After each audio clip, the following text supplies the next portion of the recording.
New topic start कर रहे हैं। नेम है प्रोबेबिलिटी। प्रोबेबिलिटी में अगर हम बात करें तो प्रोबेबिलिटी का मतलब होता है पॉसिबिलिटीज, या हम बात करते हैं कि किसी भी पर्टिकुलर इवेंट के अकरेंस के चांसेस क्या हैं। तो हमारा जो रिप्लाई होता है वो कुछ इस तरीके से होता है 10%, 20%, 30%, 40%, वट जो भी उसका पॉसिबल चांस है। तो प्रोबेबिलिटी का मतलब एक तरीके से चांस ही होता है। अब हमें सबसे पहले तो ये समझना होगा कि हम प्रोबेबिलिटी को कहाँ अप्लाई करेंगे। प्रोबेबिलिटी को अप्लाई करने के लिए सबसे पहले हमें समझना होगा कि प्रोबेबिलिटी केवल कुछ पर्टिकुलर केसेस में ही अप्लाई की जाती है। वहां पे कुछ पर्टिकुलर एक्सपेरिमेंट्स में ही हम प्रोबेबिलिटी की बात करते हैं, और वो जो एक्सपेरिमेंट्स हैं उन एक्सपेरिमेंट्स को हम बोलते हैं रैंडम एक्सपेरिमेंट्स।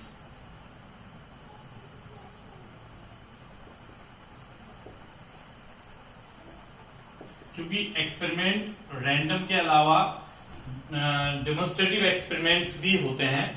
उन एक्सपेरिमेंट्स में क्या होता है कि अगर आप डिफरेंट सर्कमस्टेंसेस में एक्सपेरिमेंट को रिपीट करो तो रिजल्ट्स भी चेंज हो जाते हैं, या रिजल्ट डिफरेंट सर्कमस्टेंसेस में एक्सपेरिमेंट को रिपीट करने पे रिजल्ट चेंज भी होते हैं, सेम भी रह सकते हैं।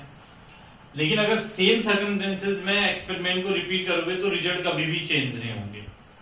वो ऐसे जो एक्सपेरिमेंट्स हैं उनको हम डेमोन्स्ट्रेटिव या डोमेस्टिक एक्सपेरिमेंट्स हम बोलते हैं। दूसरे जो एक्सपेरिमेंट्स होते हैं वो रैंडम एक्सपेरिमेंट्स होते हैं। ऐसे एक्सपेरिमेंट्स में क्या होता है कि जब आप उस एक्सपेरिमेंट को सेम सर्कमस्टेंसेस में भी रिपीट करोगे तो हो सकता है उसका रिजल्ट चेंज हो जाए। फॉर एग्जाम्पल, जब आप किसी कॉइन को टॉस करते हैं तो मान लीजिए आपने फर्स्ट टाइम टॉस किया तो उस कॉइन में हेड आ गया। हो सकता है जब नेक्स्ट टाइम आप उसको टॉस करें तो वो टेल आ जाए। इन दिस सिमिलर वे, जब आप किसी डाई को थ्रो करते हैं, किसी डाइस को थ्रो करते हैं तो उस केस में हो सकता है फर्स्ट टाइम उसमें 2 आए, नेक्स्ट टाइम उस पर 4 भी आ सकता है।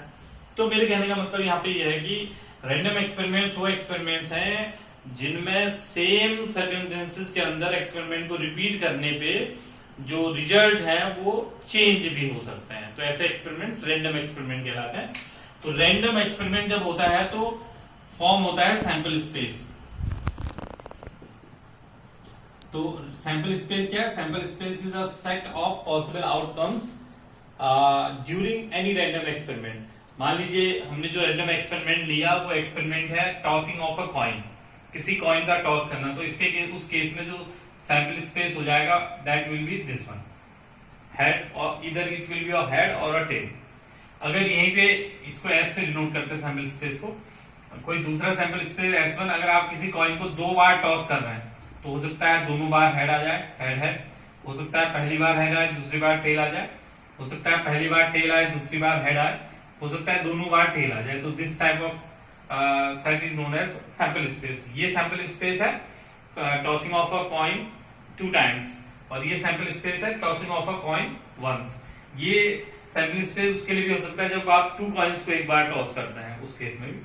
तो sample space means set of possible outcomes, उसको हम बोलते हैं आउटकम जो आ सकते हैं, उनका जो सेट है that is known as sample space.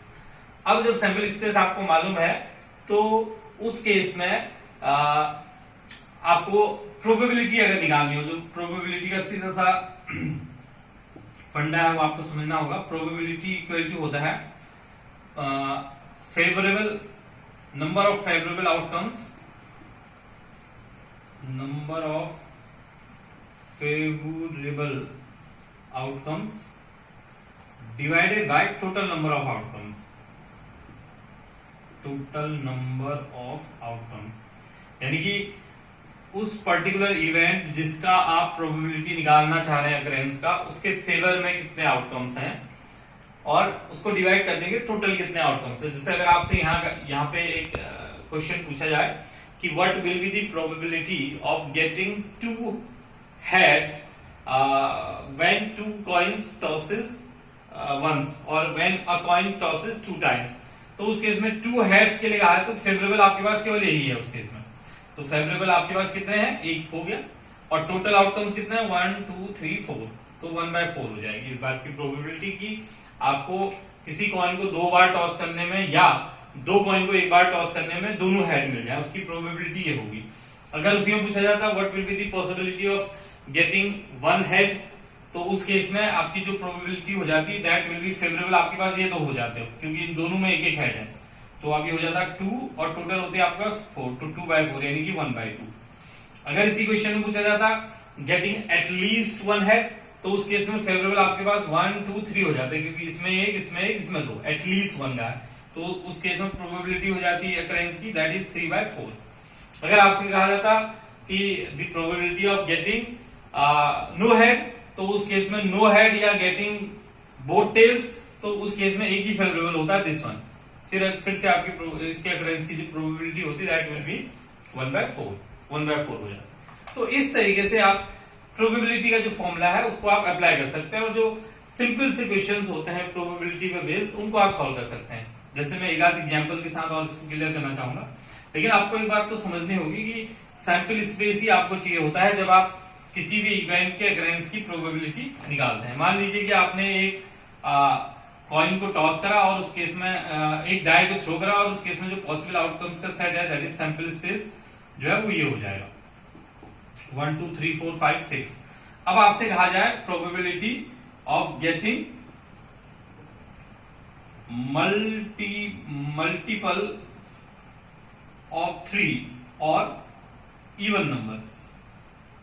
आपसे अगर एक आ जाए कि 3 का मल्टीपल या फिर इवन नंबर आए, तो उस केस में देखिए 3 का मल्टीपल एक 3 है, एक 6 है। इवन नंबर की बात की जाए तो 2, 4 और इंक्लूड हो गया, यानी कितने हो गए 1, 2, 3, 4, 6 तो ऑलरेडी पहले इंक्लूड हो गया, तो टोटल फेवरेबल हो गए 1, 2, 3, 4 एंड डिवाइडेड बाय टोटल है 6, 4/6 यानी कि 2/3। तो this is the way how you will find the probability of occurrence of any event. यहाँ पे 3 का मल्टीपल आना या फिर हेड 3 का मल्टीपल आना या फिर इवन नंबर आना, ये यहाँ पे जो है वो इवेंट है। तो उस इवेंट के अकरेंस की प्रोबेबिलिटी फेवरेबल जो आउटकम्स है वो 4 है, divided by total number of outcomes 6, यानी कि जो प्रोबेबिलिटी आई दैट इज 2/3। तो this is the way how we will find the probability of occurrence of any event. तो ऐसे आप ऐसे छोटे छोटे क्वेश्चंस आप प्रोबेबिलिटी के कर सकते हैं।